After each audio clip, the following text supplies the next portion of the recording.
Okey, soalan ni banyak kali ditanya kepada saya, siapa yang kita perlu ambil dulu? Tuan, saya dah ada bajet dah ni. Kalau saya boleh ambil pekerja ni, saya nak kena ambil siapa dulu? Soalan ni nampak macam soalan simple kan, tapi kalau kita silap jawab, bisnes kita boleh sengsara lah tuan-tuan. Saya pernah jumpa owner bisnes, dia bisnes food delivery. Urus order dia penat, jadi dia ambil dulu admin dulu. Lepas 2 bulan, rupanya masalah dia bukan pada admin. Masalahnya dia tak ada sistem order. Dia tak ada. Semua dia yang direct. Dia kena WhatsApp, dia kena balas, dia kena apa, semua dia.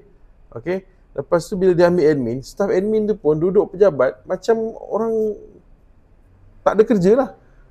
Main handphone, tengok YouTube dan sebagainya. Sebab dia tak tahu kerja dia.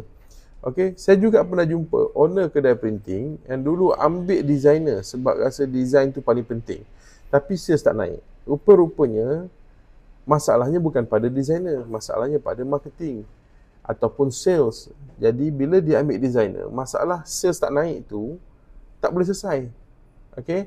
Sebab designer ni dia hanya akan buat kerja yang dah ada. Kalau tak ada kerja, dia takkan nak buat kerja lain kan. Jadi inilah masanya untuk kita. Kalau kita tak ada struktur organisasi, kita kena ada struktur organisasi. Kita kena tahu dalam struktur organisasi kita, staf mana yang kita nak ambil dulu. Bukan sebab kita rasa perlu, tapi sebab ada keperluan dalam bisnes. Dan kita kena tahu dalam bisnes kecil, setiap seorang tu adalah kos tetap. Kalau kita silap ambil orang, kita bukan saja rugi duit, bukan saja rugi masa, bukan saja rugi tenaga, tapi kita rugi semangat. Kita dah ambil pekerja konon-konon nak bantu kita, lalas pekerja mandem. Sebab tu saya selalu tekankan, sebelum ambil pekerja, wajib tahu workforce planning. Wajib buat.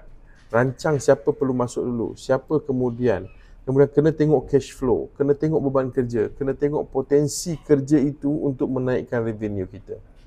Okay? Sebab bila kita tidak buat semua itu, kita akan rasa tertekan dan kita akan rasa blur. Siapa yang kita nak pilih dulu? Dan bab pilih pekerja ni tuan-tuan, jangan main agak-agak. Kalau kita main agak-agak, memang sakitlah akibatnya.